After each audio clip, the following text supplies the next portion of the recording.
రావడంతో బీఆర్ఎస్ నాయకులు సంబరాలు చేసుకున్నారు. ఢిల్లీలో బీఆర్ఎస్ వర్కింగ్ ప్రెసిడెంట్ కేటీఆర్ ను కలిసి సంబరాలు చేసుకున్నారు. కేటీఆర్ ను కలిసిన వారిలో బీఆర్ఎస్ లీడర్లు బాల్క సుమన్, శ్రీనివాస్ గౌడ్, పాడి కౌశిక్ రెడ్డి, పైలట్ రోహిత్ రెడ్డితో పాటు పలువురు బీఆర్ఎస్ సీనియర్ లీడర్లు ఉన్నారు.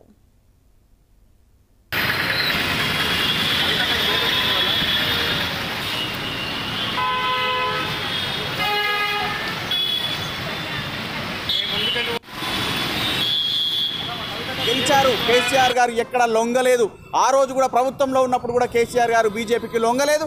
ఈ రోజు కూడా కవిత గారు జైల్లో ఉన్నంత మాత్రాన మీరేం చేయలేరు. ఎందుకంటే కేసీఆర్ గారు నిష్పక్షపాతంగా తెలంగాణ ప్రజలకు అండగా ఉండి తెలంగాణ ప్రజలందరికీ కూడా బాగోగులు చూసిన ఒక గొప్ప వ్యక్తి. కవిత గారు కూడా మరి గుళ్ళు గోపురాలు మరి ఒక బతుకమ్మను కనుమరుగైపోతున్న తెలంగాణ సంస్కృతి సాంప్రదాయాలను కాపాడే విధంగా ఈరోజు కవిత గారు కూడా మరి బతుకమ్మను విశ్వపీఠం మీద పెట్టిన ఒక గొప్ప మహిళా నాయకురాలు కవిత గారు. తెలంగాణ ఉద్యమంలో కూడా మా తండ్రి ఒక మినిస్టర్ అనో, మా తండ్రి తెలంగాణ ఉద్యమ కీలక నాయకుడనో గమ్మునుండలేదు. మేము సైతం అంటూ తెలంగాణ ఉద్యమంలో కవిత గారు కూడా తన ఉద్యమ స్ఫూర్తిని చూపించి కొట్లాడి ఈరోజు కవిత గారు కూడా తన మార్కును తను క్రియేట్ చేసుకోవడం జరిగింది. అలాంటి కవిత గారి మీద అనవసరమైన పనికిరాని కేసులు పెట్టి ఈరోజు 150 రోజులకు పైగా జైల్లో ఉంచితే ఎవ్వరూ భయపడేది లేదు. ఈరోజు కడిగిన ముత్యంలా కవిత గారు బయటకు వచ్చారు. తెలంగాణ ప్రజలందరూ కూడా హర్షం వ్యక్తున్నారు. ఈరోజు కూడా ఇక్కడ ఎల్బీ నగర్ చౌరస్తా వద్ద కూడా మేమందరం కూడా మరి స్వీట్లు పంపిణీ చేసే కార్యక్రమం కూడా చేపట్టామని తెలియజేస్తూ ఉన్నాం.